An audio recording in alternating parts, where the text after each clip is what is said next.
KSRTC ബസിന്റെ വാതിൽ ഇളകി വീണു. കൊട്ടാരക്കര കരുനാഗപ്പള്ളി ബസിന്റെ വാതിലാണ് ഇളകിയത്. കൊട്ടാരക്കര ബസ് സ്റ്റാൻഡിൽ വച്ചാണ് സംഭവം.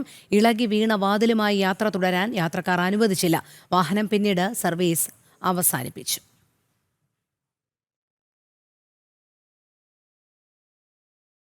വിവരങ്ങളുമായി മനോജ് ചേരുന്നു.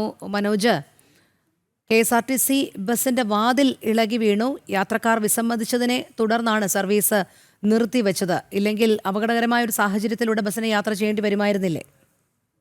തീർച്ചയായും രോഹിണി, എല്ലാ വാഹനങ്ങൾക്കും ഫിറ്റ്നസ് വേണമെന്ന് ആവശ്യപ്പെടുന്ന ഗതാഗത മന്ത്രിയുടെ മണ്ഡലത്തിന്റെ സമീപത്തുള്ള മണ്ഡലത്തിലാണ് ഇത്തരത്തിലൊരു സംഭവം നടന്നിരിക്കുന്നത്. അതായത് കൊട്ടാരക്കര കരുനാഗപ്പള്ളി KSRTC ബസിന്റെ വാതിലാണ് ഇളകി വീണത്. ഇളകി വീണതിനെ തുടർന്ന് സർവീസ് നടത്താനിരുന്ന ബസ്സിനെ യാത്രക്കാർ ചേർന്ന് തടയുകയായിരുന്നു. ആ ബസ്സിൽ യാത്രക്കാർ പിന്നീട് കയറാൻ തയ്യാറായില്ല എന്നുള്ളതാണ്. അതായത് ഈ കൊട്ടാരക്കര ബസ് സ്റ്റാൻഡിൽ വെച്ചിട്ടാണ് ഈ സംഭവം ഉണ്ടാകുന്നത്. അപ്പോൾ തന്നെ യാത്രക്കാർ പ്രതികരിച്ചിരുന്നു. പിന്നീട് ഈ വാഹനം സർവീസ് അവസാനിപ്പിക്കേണ്ട ഒരു സാഹചര്യം ഉണ്ടായിട്ടുണ്ട്. എന്തായാലും KSRTC ബസിന്റെ തന്നെ വാതിൽ ഇളകി വീഴുന്ന ഒരു സാഹചര്യമാണ് നിലവിലുള്ളത്.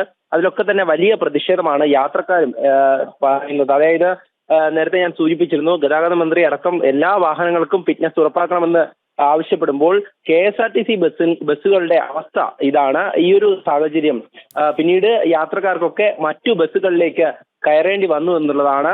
ഈ ഒരു സാഹചര്യം നിലനിൽക്കുമ്പോൾ, അതായത് ഈ കൊട്ടാരക്കരയിലേക്ക് എത്തിയ KSRTC ബസിന്റെ വാതിലിളകി വീഴുമ്പോൾ അവിടെ യാത്രക്കാരുണ്ടായിരുന്നു എന്നുള്ളതാണ്. വീണ്ടും ഈ വാതിൽ കെട്ടിവെച്ചുകൊണ്ട് യാത്ര ചെയ്യാൻ തയ്യാറായപ്പോഴാണ് യാത്രക്കാരൊക്കെ പ്രതികരിച്ചത്. രോഹിണി. ശരി, മനോജാണ് വിവരങ്ങൾ നൽകിയത്.